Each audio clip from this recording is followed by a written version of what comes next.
My name's Louis Tonsmeire. I own Tonsmeire Studio, photography studio in downtown Cartersville. Been in business commercially since 1980. Before that, did it a few years before that. I've had a great deal of fun and a great deal of experience. Probably a little over 1,400 weddings in my lifetime. No telling how many portraits, commercial photography, a little bit of everything I've been fortunate to be a part of in Cartersville and Bartow County. So actually got started in high school. As a freshman in high school, the thing you do is you look for a senior with a car. The senior with a car was taking pictures for the yearbook at Cartersville High School. And so I started riding around with him, and he gave me an extra camera, and I put it over my shoulder, so I got in the football game free, and I got to stand next to the cheerleaders on the sidelines. That was good enough for me. The first 3 games I photographed, I didn't even have film in the camera. Then I realized that, hey, I think this is where I want to be, and started photographing. Went to work for a photography studio when I was 15. And by age just over 20, I opened up my own photography studio. So there's the whole story, the truth and nothing but the truth. I think the most surprising thing in photography are the people you photograph. I mean, everything's different. We all learn all the things we can technically that we possibly can, but it still boils down to this. You have to have a rapport with your subjects and what you're doing. And so I've been very fortunate to probably live a little bit outside of a shell and can talk to folks about most anything. But really, that's been the best part, is how many different people I've gotten to see, different features I've been able to photograph. And I don't know how else to say it. It's been a charmed life and a lot of hard work, but continue to do it every day, and don't regret doing it one bit. All right. Good evening, everybody. How's everybody doing? Good. Everybody trying to stay cool? No. No, right, how can you? This heat is offensive. My name is Jordan Duncan. I'm the programs manager. I will be playing the role of Trey Gaines tonight since he is out of town. So before Mr. Tonsmeire gets up and gives us this fantastic presentation on the evolution of photography science, I do want to mention a few upcoming programs that we have. The majority of them are youth programs, so if you have any kiddos or grandkiddos, next month we have 2 summer camps coming up. Not next week, but the week after, we will be doing a summer camp for an age group of 8 to 10 called Game On, and it's going to be a history of gaming from ancient games to modern games, all the way up to video games. So that's something that I'm looking forward to, because I feel like I'm getting rusty at the old Atari 2600, and I need to knock the rust off. 2 weeks after that, we are actually going to have an Olympics-themed camp called Olympians. And it's actually, we timed it to where whenever the last day of camp happens, it's also going to be the opening ceremony of the Summer Games. So we have those 2 camps coming up. They're both for ages 8 to 10. On August 3rd, if anybody has any Girl Scouts in the family, the Bartow History Museum and the booth are doing a joint Girl Scout day at the museum. It's a kind of like a free-flowy, fun day with tons of different activities between both museums. It's not a badge program, but we do have fun patches available that day. So if any of you have any Girl Scouts in the family, please check it out. You can check out all of the info at the Booth Western Art Museum website. And lastly, we have a workshop coming up on August 10th with, what's that guy's name again? Louis Tonsmeire? Yeah, there you go. So our speaker tonight will also be doing a Digital Photography 101 workshop. So if you are a novice to digital photography and you just so happen to have a DSLR camera, Louis is going to lead a fantastic workshop here that morning where he'll teach you about the camera, how to use the camera, establish shots. There might be some donuts and coffee here for breakfast. And we'll also have a photo shoot session as well. So without further ado, let me introduce our speaker for the night, Louis Tonsmeire, Jr. Louis is a past president of the Professional Photographers of America and the Georgia Professional Photographers Association. That Very was good. Yeah, that was good. Yeah. Yeah. Well, it was abbreviated. It threw me off. He's traveled the world sharing knowledge with photographers at all levels. In the business world, people recognize Louis as a top-notch photographer, but children simply know him as the Frog Man. If you know, you know. For his unique ability to make them smile with a green frog perched on his head. He does it here every Christmas for the Santa photos. It's fantastic. So today, he and his wife, Ginny, operate Tonsmeire Studios right across the street here from the Bartow History Museum. So, a big round of applause for Mr. Louis Tonsmeire, Jr. Oh, thank you, Jordan. Appreciate it. Yes. So stick around. I can give you a gaming story. They just found a body in a closet in Mississippi. Been there 8 years. It was a skeleton. They've declared it the state hide and go seek champion. Listen, that's a good title too, because Sasquatch and Amelia Earhart are both in the there you go. That's it. So, well, thank you, Jordan. Appreciate it.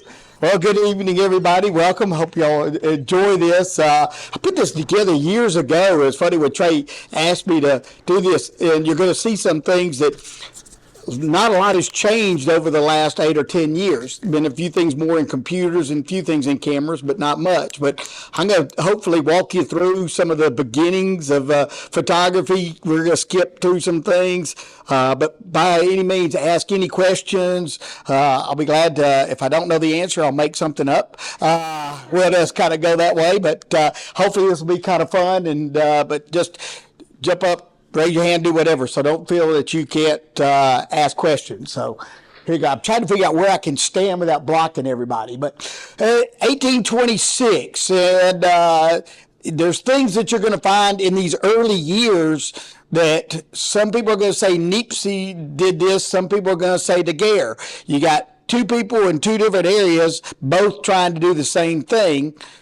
And back then, there was no internet. There was not anything. It's by ship is the only way people could tell what's going on. So Nipsey's really the one who's created this first heliograph as far as that. His permanent images were bitumen coated plates.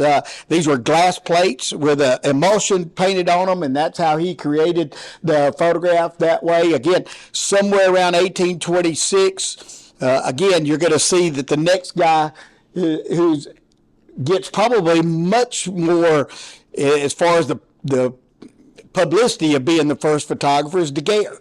Daguerre's name is much more, I guess, appreciated than Nipsey was as far as this. Obviously, he has the Daguerre types named after him. He was the one.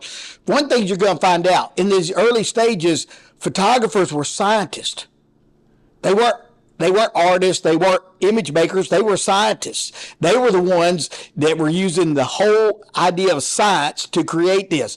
Obviously, before this, the only people we had to create image like portraits or photographs were painters, which leads us to where one of the things, everybody heard the term, it cost you an arm and a leg. Well, if you did a bust portrait, it was this much money. If you included arms and legs, it cost more. So that's where the term, it cost an arm and a leg, came from artwork years ago. And artists would say it's going to cost you this much money to get this. So people would choose to get a portrait done either this close up, or if they wanted to spend more money, they could get arms and legs. This was a copper plate, which all these plates had to have some hard backing. There was basically a gelatin style material that they would coat, whether it was copper, whether it was glass, whether it was any other metal, anything hard. This is way before cardboard was invented. I loved it years ago. I'll throw all sorts of anecdotes at you. So I think it was about 15 years ago, there was a time capsule that was unearthed here at the courthouse. Of course, when they opened it up, all the paperwork was rotted and so forth, and somebody says, they should have put it in plastic. Okay, well, it's like, obviously things have changed over the years as far as, and photography is no different in this sense in what you're trying to do. So again, hypo, if you've all done black and white processing, hypo is what actually adhered the image to paper or to the emulsion. Without that, it would disappear. And so that was what had to be developed the most after that, was once they got the image on it, was determining what hypo would be used to try and figure out how to adhere that image and make it stay that way. Oh, let me go back to one other thing. As scientists, mercury vapor. Okay, everybody knows how bad mercury is for you. Well, that's what they use, was mercury vapor. All right, so here are the folks trying to determine this, and they're using the thing that's going to kill them. All right, so as scientists, yes, they were real bright, but they also realized they're probably, I don't know if they realized they were shortening their lives or not as they're trying to create this. So, 1839, notices, quote, 13 years after it first was developed, that this is when it was actually announced what Daguerre had done. So it took a few years for it to travel as far as news around the world, and that this was going to be a photograph. We have in photography, not anymore, it used to be positive and negative. Negative being the material that you would see coming out of your camera, positive being a print. So you would take a negative, lay it down, or put it through an enlarger, and then enlarge it to a print, and that would be the positive. The negative would be what was first generated. So this was created without a negative. It was a straight positive. And so then Fox Talbot was the one that came up with what was, quote, photogenic drawings, and so photographic drawings as such. And so he was able to get light through wasn't necessarily a lens, but it came through and focused into a point and created that image. And so there's the one that Louis Daguerre did, supposedly. I was not there in 1839, so I don't know if what it was or not. So, but we'll all take a guess that that's what it was. So February 1839, there's Fox Talbot was the one who actually, he's the one that's developed this process that's a little bit more of a, when I say scientific, the others were scientific, but it was a repeatable process. The others were just experimenting. He was able to get to the first one that was a negative to positive process. And he went with a paper base, and obviously see it was a heavily sized gelatin. And basically, I look around the room, there's only one young man in here. The rest of us have gray hair, and we all know what gelatin is, okay? All right? You may not know what gelatin is, and so, but it's a real heavy coating, and so that was created, the emulsion. And so whenever you're looking at a photograph on paper, I mean, there's a emulsion, whether it's this thick or whether it's this thick. That's what was actually the photographic process that adhered to that, was an emulsion as far as that. As you'll start to see, things are going to happen as far as this. England is going to be credited, and France. Those are the places that, obviously, in this case right here, there's not a whole lot of people in the United States. You got that figured out. So it's all coming from Europe as far as this. Herschel was the one who did a photograph on glass. You're going to say, why is that so important? As we start to go into, as we go on further a little bit closer as far as the Civil War and things like that, everybody heard the name Matthew Brady? His photography was done on glass plates. That was where everything was. He had mules to carry the glass plates because of that. Portraiture was used in photography. Again, this is where we're replacing those guys that painted. We're going to be better than they are, even though their paintings are worth millions of dollars. Okay, that's it. So we're going to skip up a little bit. So calotype was the one, and that's when it was the Talbot. Going back 2 slides earlier, when Talbot was talking about his process, negative to a positive as far as this, that was where it was called calotype. Notice 1840, that's where the first photograph of a moon. Scary. It's amazing to see how smart these guys were and what they did. I have not seen the first photo of the sun. I'd like to know what that looked like. I mean, I could probably give you a picture of a white ball and I could say the same thing, but the other thing, 1841, the first professional studio opened in England. So here it was around 1869, 1871 in the United States as far as that. Skipping through some of this because this is all about just this early 20 to 30 years of everybody's coming up with a different process, but they're all doing the same thing. It's just one's better than the other. They keep improving on what this is. When you see that you got a colloidal type, again, it's the same thing. It's still a piece of glass with an emulsion on it. And there was a glass made, it was called opalure. And it was actually a translucent white glass. And then they would paint the emulsion on it. And you would then go and paint. And so you actually get a color photograph even in these times, but it was on an emulsion, and then they would take dyes and paint. And so the translucent light would come through that white glass, and you would see the kind of rose colored in the cheeks, and then they would paint the eyes and give color to this. So it was actually still the same thing. Notice that one, the first portrait in electric light. Wow. Before that, everything was done through window light or through sunlight as far as that. Daguerre's especially was when they first started, was actually a reflection of a leaf. So it was very bright sun, and that's what it took to do this, was a lot of light. So notice that we're going into electric light as far as that goes. 1851. Hard to believe, a first Sears catalog. The Wish Book. Yeah, the Wish Book from 1851. War pictures. Again, we're talking about Brady. There was actually a military photo school in England in 56. Astrology in 57. And then the first aerial photograph, 1858, was a balloon. And so the camera went up in a balloon, and they did that first aerial that way. And so that's where all of a sudden photography in a pretty short amount of time is starting to be relevant in everybody's, quote, everyday life. Okay, so this is the guy who made this, the first one, the war pictures. Matthew Brady was credited with a lot of photographs, but he actually had two assistants that did more of the photography than he did. But Brady was the front guy. Okay, he's like Barnum and Bailey. He's the guy who's getting the name for it, but the other two guys did most of the work. He basically had his horse and a couple of mules, and they're carrying these glass plates by mule.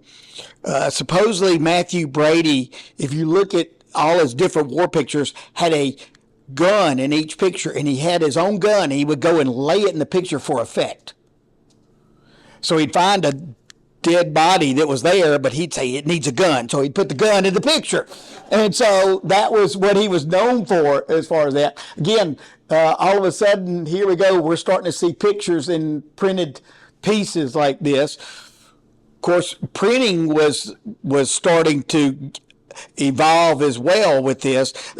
This was called a dot process.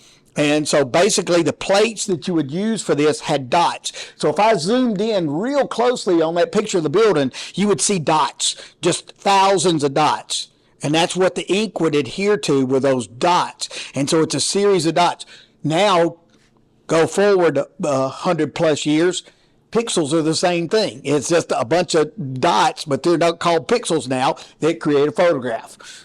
So nothing's really changed as far as how this goes, but how it's done and how it's used this way.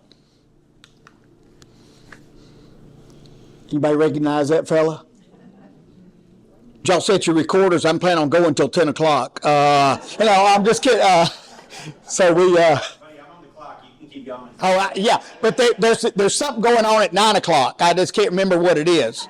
Okay. Anyway.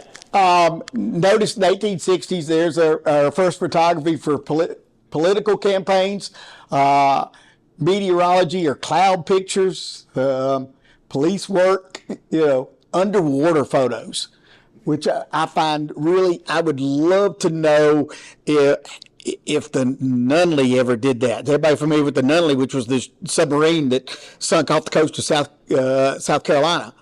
Whether they were able to use it. I'm curious to see what they did in underwater photography. I haven't been able to find anything. It says it's there, but I haven't been able to find it.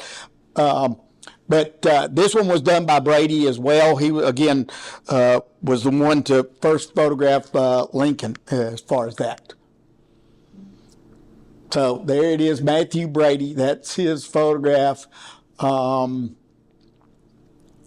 got, again, he's famous for Civil War coverage as far as that. That's his mainstay. His name is from that.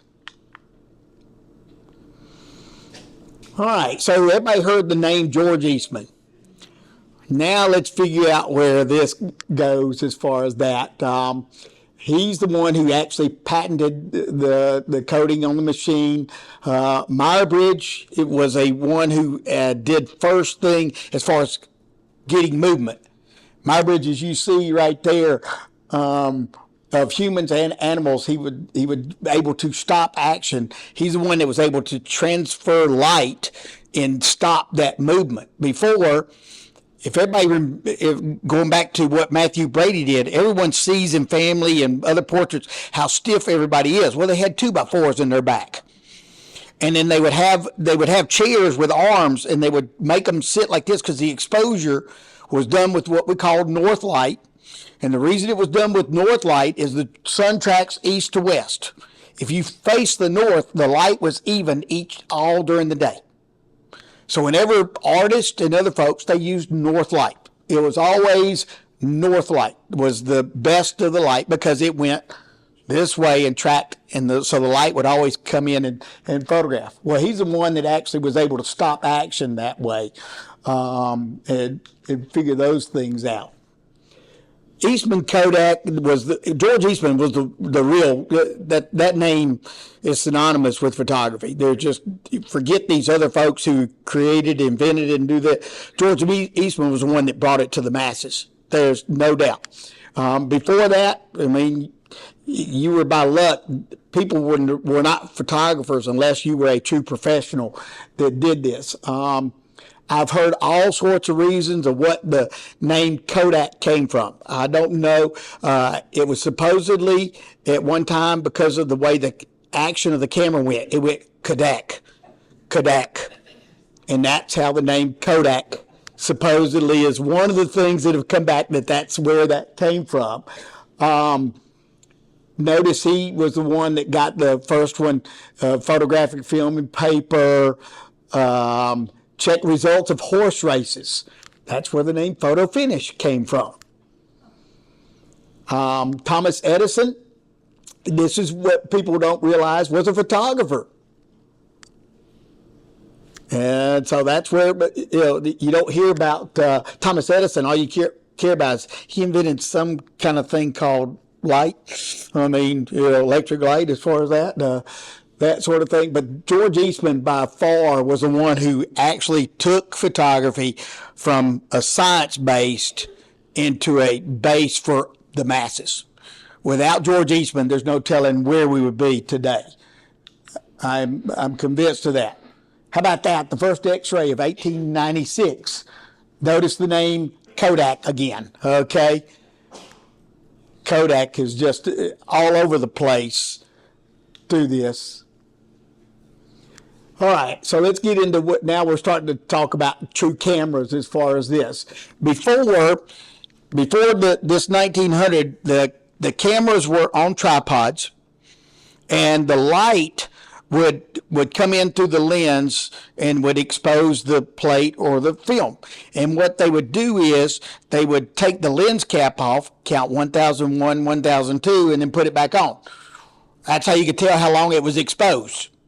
That's why people had to be still, because it would take as much as 2 to 3 seconds to expose. If you look at a lot of photographs from the late 1870s through 1900, you'll get those blurry images, especially babies in a mama's lap. The mama's still, The baby's, like this, okay? And so that's why the baby's blurry and the mom's not blurry, is because the exposure is so long. Again, they're using window light. Before there was the Meyer Bridge and coming in trying creating light, they're using all this window light, and the light was actually coming through skylights this way. Again, that's why it goes into north light, so that if it was facing east, it would be real hot as far as the brightness in the morning, and then not bright in the afternoon.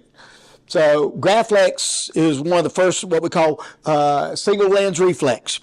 Single lens reflex, and I'm just going to encourage you that after this is over, since he's offered, make sure you go through and see. I did not bring a single camera because the exhibit behind me is better than anything I could have brought in here.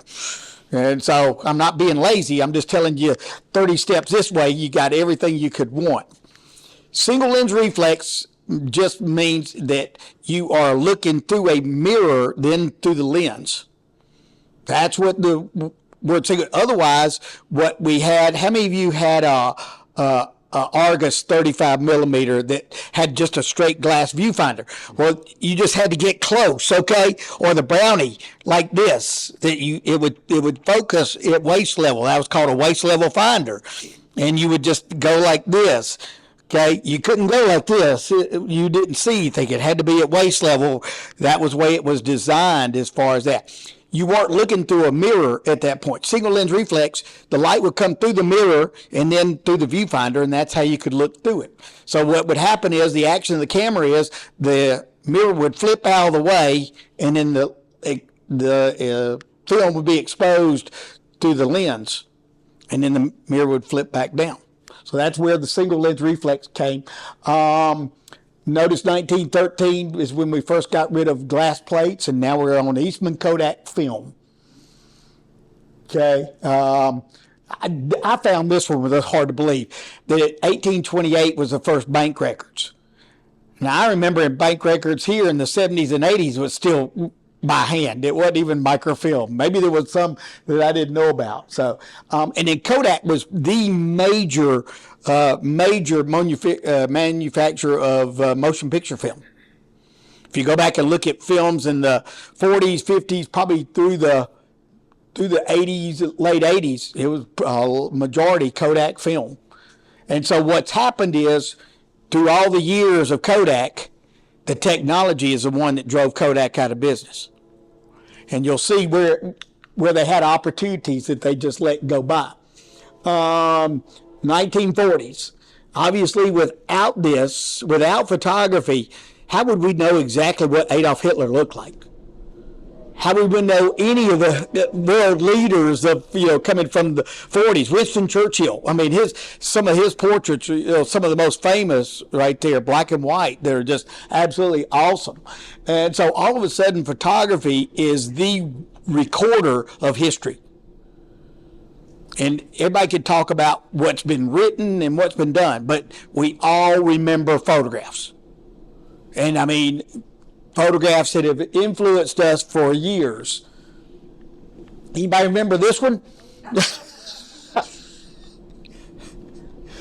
You weren't quite around yet, young man. Okay, neither was I, but I'll just tell you that a majority of the folks in here know this one.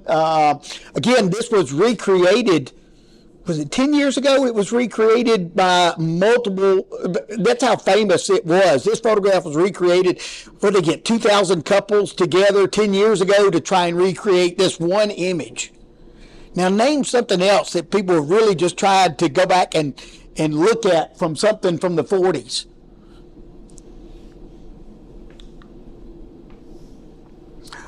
All right. So we're in the mid-1900s. Everybody remember this lady right here? So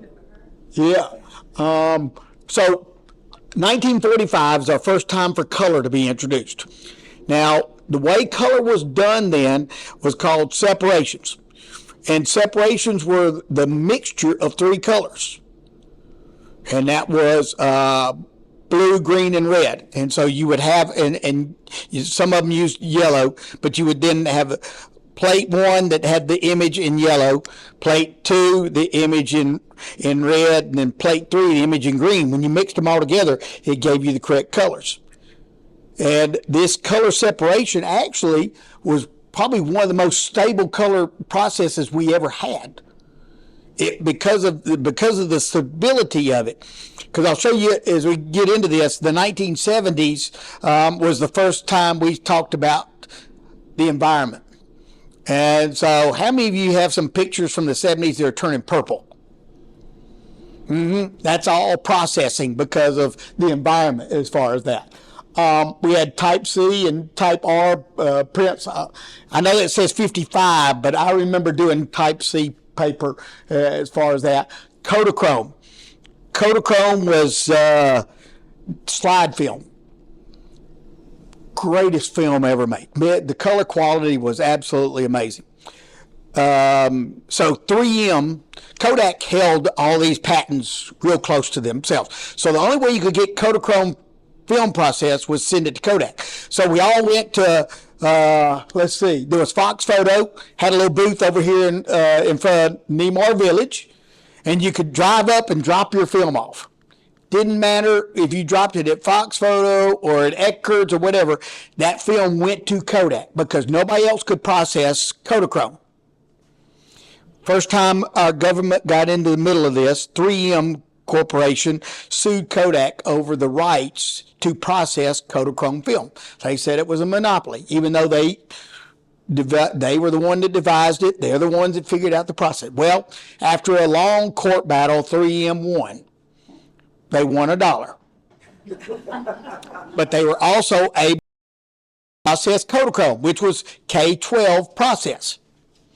And they sold Kodak. Kodak sold 3M 6 machines for K12 process, and I've heard somewhere in the neighborhood of $6 million.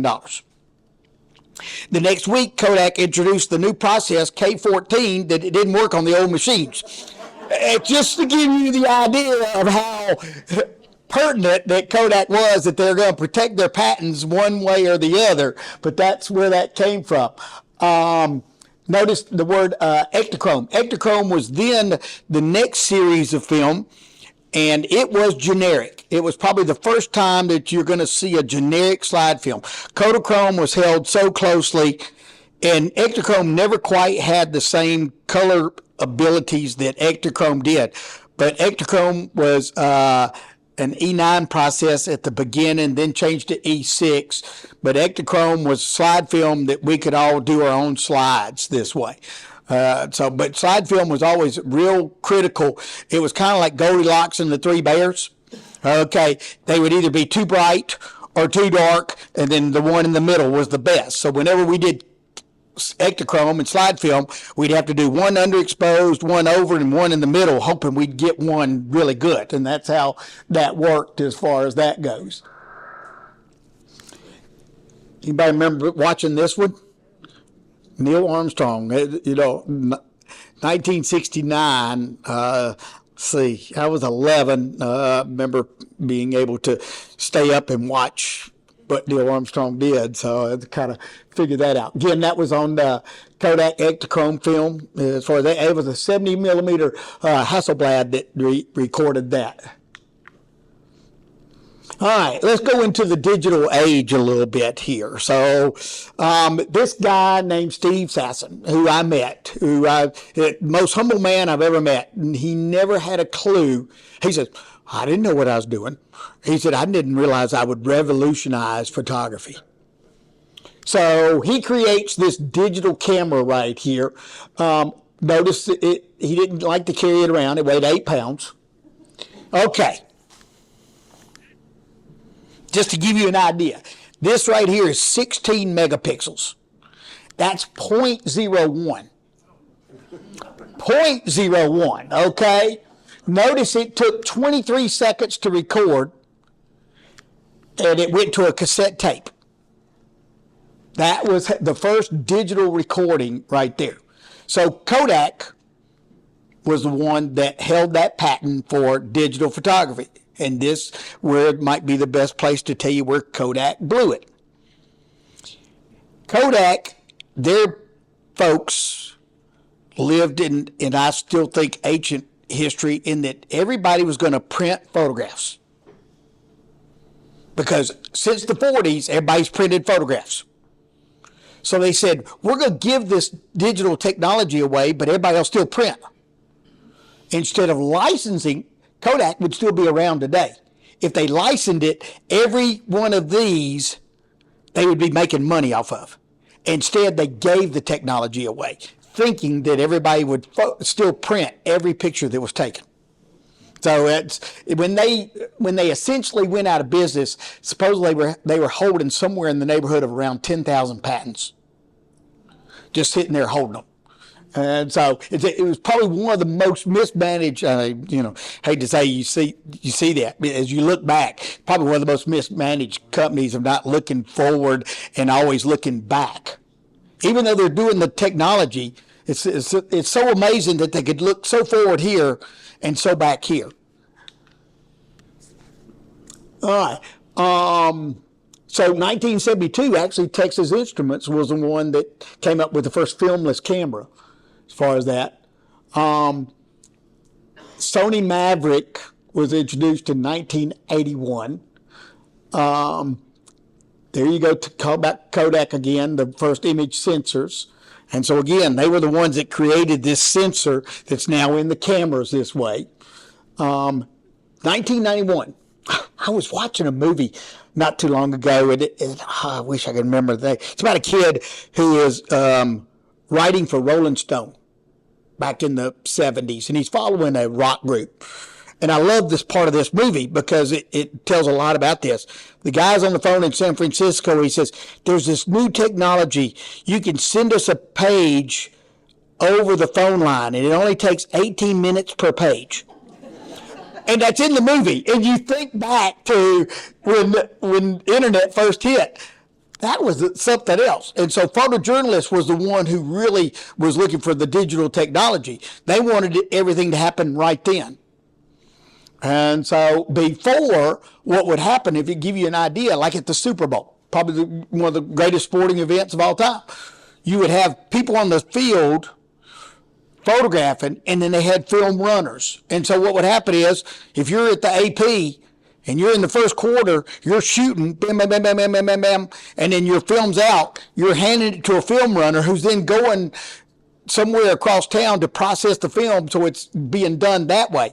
That's how digital technology changed this whole process. No more film runners, no more, now they just sit there and dump it to a computer and out it goes as far as that. So notice a couple of things. A friend of mine, he jumped the gun. I say jumped the gun. We were all envious of him. So the first professional camera was a Kodak 250. He paid $28,000 for his. And it was 2 megapixels. 2. Okay? So notice that the first digital camera on the market somewhere was 95, give or take a little bit as far as that. Show you a couple. Anybody ever remember seeing any of these on the market? It's fun. I don't remember seeing these anywhere. The one on the top was made by Fuji, and it was $1,000. Can't remember the name of these other two, but their retailed were around $650. Again, Kodak is still trying to compete with the Instamatic, and but they were still the box cameras that you could buy, that you take it to a wedding, and then you go turn the throwaway, and then you go take it and get it processed and get that. All of a sudden, that whole market dried up when this started hitting. Polaroid, yep. Did I leave that out of this show? I thought the Polaroid was in it. All right, let me get to you a few things about. It's Almost Famous is the name of the movie. Almost Famous, yeah. There you go. I just remember seeing it 4:30 in the morning one day. All right. Anyway, tell you a little bit about Polaroid. Polaroid was brilliant. They were the ones that came up with instant photography. Again, it was the emulsion and the SX70 that would shoot out. Everybody remember the Polaroid land camera? Anybody know where the name came from? Edwin Land. There you go. That's right. everybody different. You know, everybody just thought, oh, we're going to take pictures of land. That's where the name came from. No, his last name was Land, so it became the Polaroid Land camera. You know, it's really, it's probably one of the few times his last name worked out really good for him as far as that.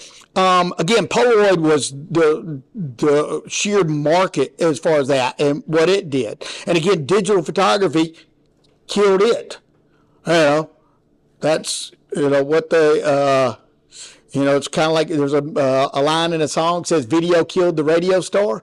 That's pretty much what happened when the digital market really hit. Polaroid started to drop considerably in a hurry. But again, talk about instant gratification. It was the first one that would, you know, come and do that. When we did, before we had digital, our film cameras, we would have Polaroid backs. So on what was the view cameras, we could stick a Polaroid back in it and take a picture and pull it, wait 60 seconds, pull it out, look at the lighting and go, okay, make adjustments, pull another Polaroid, and you get that. First digital job I did was some pendant lighting. And I figure it saved me, by not doing Polaroids and doing digital photography, saved me 7 hours. Just in sheer of not having to wait on Polaroid. Okay, that was the whole thing, is having to wait on Polaroid each time as far as that. The other story I could tell you, I was at a job, and 4x5 view camera is the one where you put the curtain over you, okay? You put this in, and I'm looking down, I'm photographing carpet. And it's a piece of glass, and it's a frosted glass, and it's called ground glass, and that's what you focus your focus plane on. And you would have an diopter that would be right here, and you'd focus the camera. Well, I get to where I'm photographing, and I'm changing it out, and the ground glass falls out and hits a floor like this and breaks. I don't have another ground glass. And I'm sitting there going, okay, I don't have a choice. What am I going to do? So what I would do is I would focus it where I thought it would need to be, and I would shoot a Polaroid to see how close in focus it would be till I could, and then I'd rack it a little bit more, take another one, and that's how I got through that job, was Polaroid. So I can credit Polaroid for getting me through something as far as that. But 2007 was when it was really official, both in the professional markets and a little bit more in the, I guess, consumer market as far as where digital's going. It's all of a sudden here to stay. Now it's affordable. It's not $1,000. The price has come down. You got the point and shoot. Canon had the little power shot cameras that were about this big as a digital. It was around 4 megapixels. It was really a good camera. And the price tag was pretty good. It's around $350. All of a sudden, consumers could afford to be in the digital market. Before that, it was way out. It was just one of those things. Of course, nobody ever realized what computer work was going to be along with that and what your computers would have to do. But that's what has happened as far as that. You know, it's funny when you start to see these images like this, that how, and you know, photography is meant to stimulate. And that's what it does. It stimulates us. It both either brings back memories or stimulates us to look at something and really go, wow, that was something else. All right. There you go. Cellular devices. Everybody know that this is the #1 camera in the world. Right here. #1. There's not one anymore. There's actually a 200 okay, so this is 16 megapixels. There's actually a camera out called the Exami 12T Pro that's 200 megapixels. Okay, that is just hard to believe that that's out there. What does it cost? I don't have a clue. A bunch, yeah. A bunch. I can tell you, I didn't even look to see what the price was to figure this out. Now that the DSLR, which Jordan talked about, so the reason we have this upcoming seminar that I'm doing in August is strictly DSLRs, because I did one 7 years ago, and I had 17 people in the class. There were 14 different cameras. 14. Maybe longer than that. Maybe 10 years ago. Either way. So I had to group you and say, all right, these three, you can do this, but these three, you can't do it. Now, you can do this here, but you can't do it here. And the Nikon, okay, the difference in Nikon and Canon, Sony, and all Pentax, all the others are, all right, they all do the same thing. It's Ford and Chevrolet. You put it in drive and go and get you there. But the windshield wipers are in a different spot. Has everybody figured that out? Okay, whenever you get in a car for the first time, you're like, where are the windshield wipers? Okay, that's what happens with digital photography and cameras right now, is you can't find it. They all have the same menus, they're just in different places. So I'm sitting here trying to figure out so Canon, Nikon, they all do the exact same thing, it's just that the menus are in different spots as far as that. But right now, give or take a little bit, they're up to 55 megapixels on the DSLRs. And now all of a sudden this camera, right now runs around 2,500 versus 28,000. Hard to believe as far as that.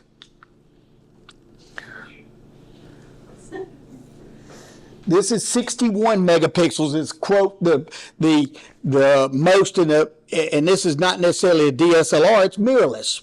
So everybody heard the word mirrorless that's coming out. So mirrorless, what happens is what I said before, the camera, you look through a mirror in the viewfinder and it gives you exactly what you see through what the film plane is going to see. Mirrorless, you hold it out just like you would on a cell phone, and you can do this. So the mirrorless doesn't have a viewfinder. You just look at the back of the camera and zoom and position and so forth. So mirrorless also tends to be a little bit sharper because that action, the mirror doesn't have to pop up out of the way to expose that digital file. So is it going to make your pictures any better? Maybe. Will you really see it on every picture? No.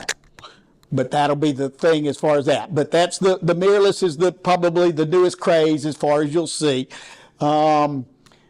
Photoshop. This is where the changes have been. The cameras have not changed.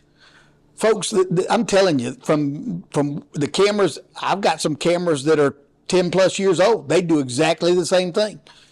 Are there some that are better? Yeah, they get better. The chips are getting a little bit better. Definitely the biggest difference is the chips are getting better in low light.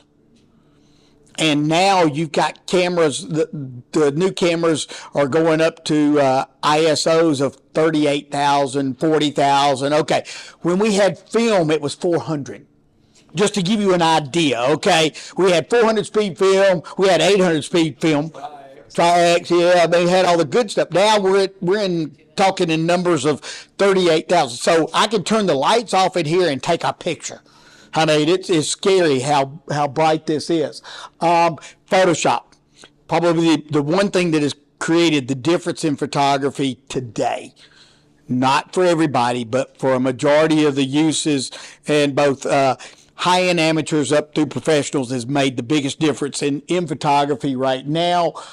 Thomas and John Knoll, whenever you see Photoshop, they're the ones who created it. Adobe bought the rights in 88, 90. Notice that we were in Photoshop 1.0. Right now I'm using 25.6. So that tells you how many different versions it is as far as that goes. And you're a master on it. I don't know about I don't think you ever become a master of Photoshop. Oh my gosh, you talk about the windshield wipers being in a different spot. So every time they change the version, they move something. And you go look for it, and you're like, it was there. And that's, oh my gosh. All right, I had to put this in because AI is going to be the next thing that's going to, I don't know what to tell you what it's going to do to us. It's just going to be different because if anything, just so you know, algorithms are the big thing now, okay? And so you got a machine that creates algorithms. So what I will do now with AI, I will say, get rid of all the stray hairs, retouch under the eyes, make the eyeballs bigger, make the lips smaller, do all this, and then I'll hit go. And 30 seconds later, everything I just said is done. That's how scary AI is. Now, the other thing is, I can say, take this picture right here and move all these folks over here, and AI will do that. Now, if you saw in Illinois yesterday, there was a sinkhole, and half of the field went down into a hole. Got rid of the lights, got rid of everything. AI can do the same thing. Okay.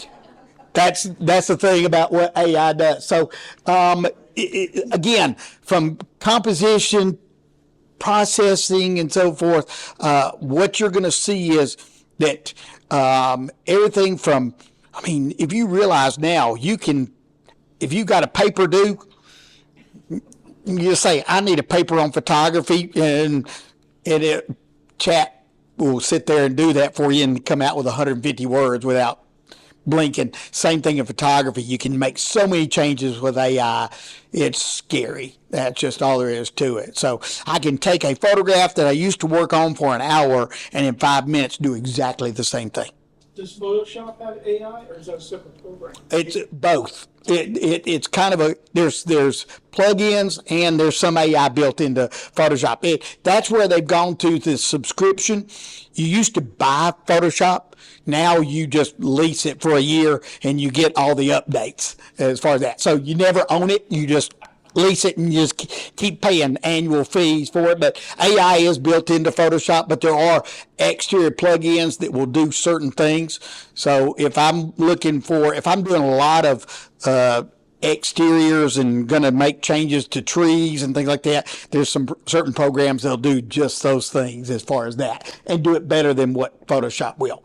But I anticipate that you will see within Photoshop AI and plugins all the way through. It's amazing. Just to tell you a little bit in case I will introduce the reason I'm here tonight is because of my parents. It's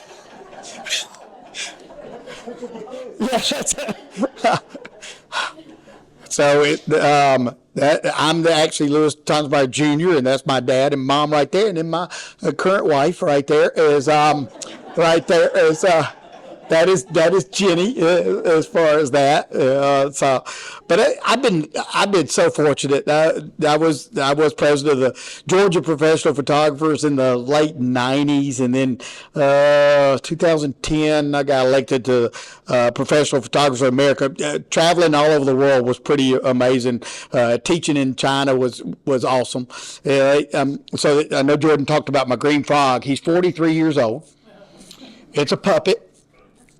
He sits on my head and pretty much won't jump unless a kid says jump, and then he'll jump off, and pretty well trained. And so when I went to China, they said, now don't do any humor. Do not do any humor. And, you have to go through all the stuff that we're taught. Okay, you don't do loud outbursts in hotel lobbies. You got to eat what's on your plate, just like your mother said. It's all that stuff. And so, but I took the frog anyway. And I had 350 Chinese people saying jump frog. It was great. It was awesome. It's just great. And they said that was the most amazing thing because they kept saying, my interpreter said, oh my gosh. Said that just doesn't happen because they just don't, that's not the way they live. And then one other story I'll tell real quick, and then I got a few more minutes before we get to do a tour and anything else. But I was in Korea, and I always heard that Korea had the hottest peppers. And I love hot food. And so I went and we're sitting at the table, and I looked to the waiter and I said, I'd like to try a hot pepper. My interpreter's like, no. And Jenny's going, no. I said, I want to. So I tried it. Didn't seem that hot to me. And I called the waiter again, said, could I have something a little bit hotter? Brought a hotter one, ate it. Didn't think it was that hot. So I got a third one. I said, I want one even hotter. This time the chef brought it out himself. He wanted to see what American was eating these peppers. So I had hot peppers in Korea. I then got my picture taken with the chef, and it's up on the wall, just from eating hot peppers. And it's still there because I had a friend of mine who ended up in the same restaurant 6 months later and says, "Your picture's up in the restaurant." I'm like, "Yeah." It was pretty amazing. So, but I've seen a lot of things over the years. People talk about different things that you see. I was the first photographer at the New Hope plane crash in 1977.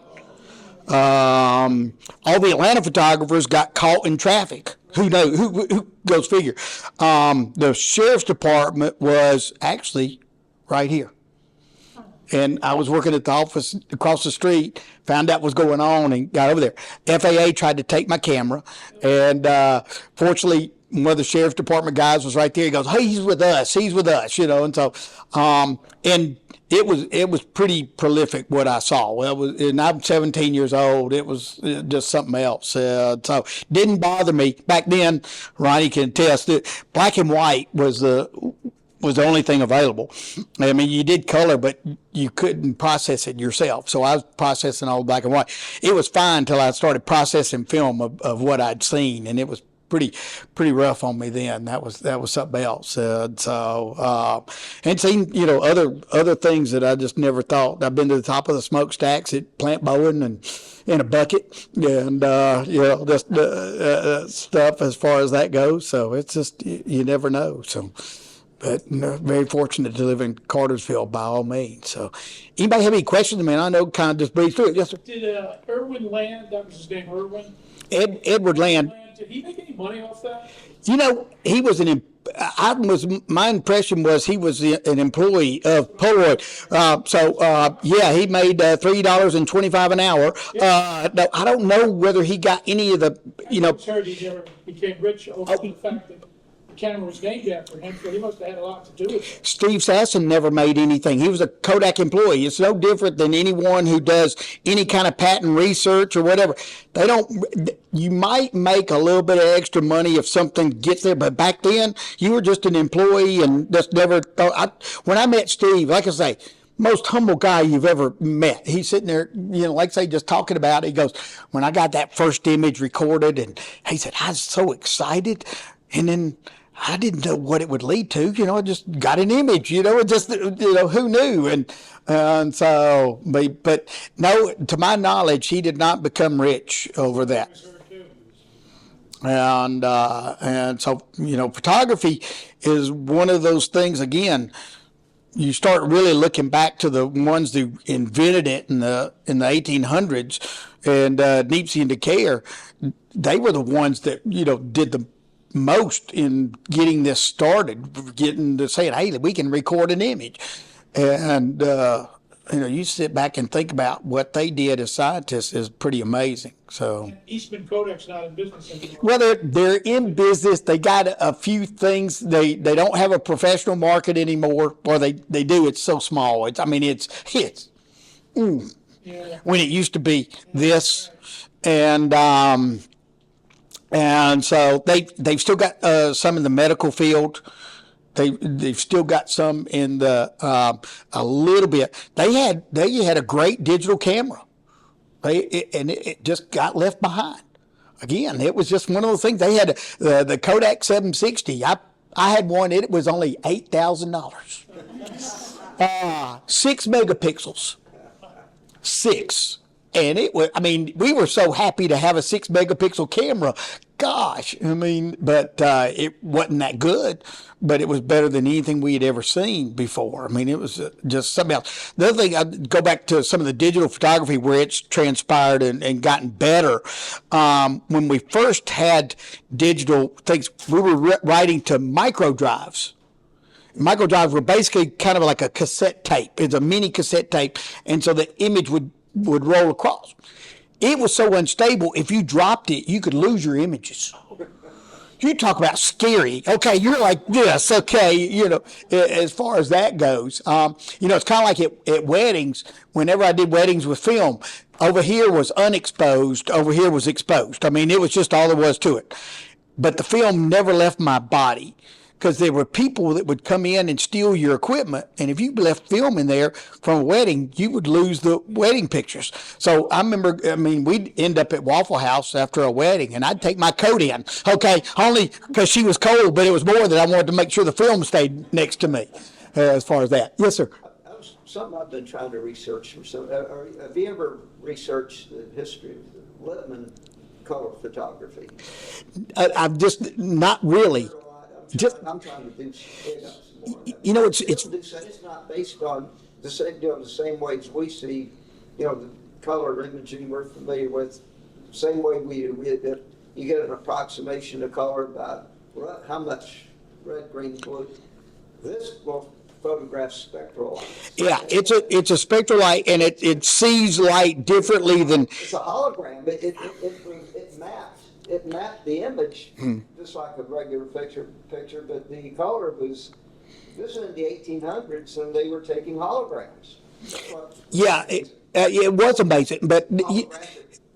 Color. But you look it up, and there's not a lot of information out there. It was, because it just for some reason this was what you would see as a holograph, and what would happen is it used layers, just like we said. So it was like before you could look at a photograph through this machine that would actually layer it for you as far as that. So you were looking at, it's kind of like looking through a kaleidoscope would be the best way to describe this. And so not to get too technical, but it was based on layers. And so the layers had to be lined up exactly right. And they did it, and it was mapped in colors by groupings rather than by taking the whole image. It was, and again, it was just, I don't know a lot about it. I know just enough to. Hey, these are wavelengths of light, fraction. It's the same way holograms work, but that's what's amazing. They were doing a holographic process, but even in the 1800s. What was mind-boggling to me was, sixth grade, I had to learn science about white and black and so forth. One guy I haven't talked about is Andrew Adams, who actually invented Photoshop, even though he didn't get credit for it. Because what he did in his processing in black and white, he would use a series of things, and so what he would do is expose his film for these snow highlights, which are real bright white, and then way down here these shadow areas, and he could create and record here and here, and it was called the zone system. And he would take this, and this was zone 6, this is zone 5, this is zone 1, and so then he would take it, and in the enlarger he would lighten this area, darken this area, and then with a series of water baths he would change the process by a water bath temperature and going from bath to bath. That's Photoshop. Okay. Now I can just do it on a computer with this, but he was the one that was able to create these images. And you go back and look, and everybody, that's been the big thing in discussion in professional markets, is in the AI is really kicking this in. What can we believe? So I always say it's what the human mind can believe. Doing what they're doing now digitally, but instead of doing it with zones here, they take it drastically underexposed, drastically overexposed, and let the computer sort out where it's. Yeah.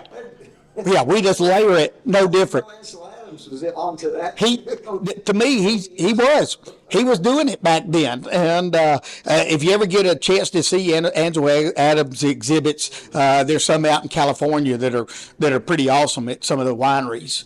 And he actually photographed people with grapes. And most of the time you think of Andrew Adams as having just these scenery. He's got pictures of people with it. It's pretty cool as far as that. So. But thank you so much, Louis. Everybody, big hand for Louis. Well, thank you very much. And like Louis said, I do want to invite every single person here to check out our temporary exhibit. It's called Capturing Memories.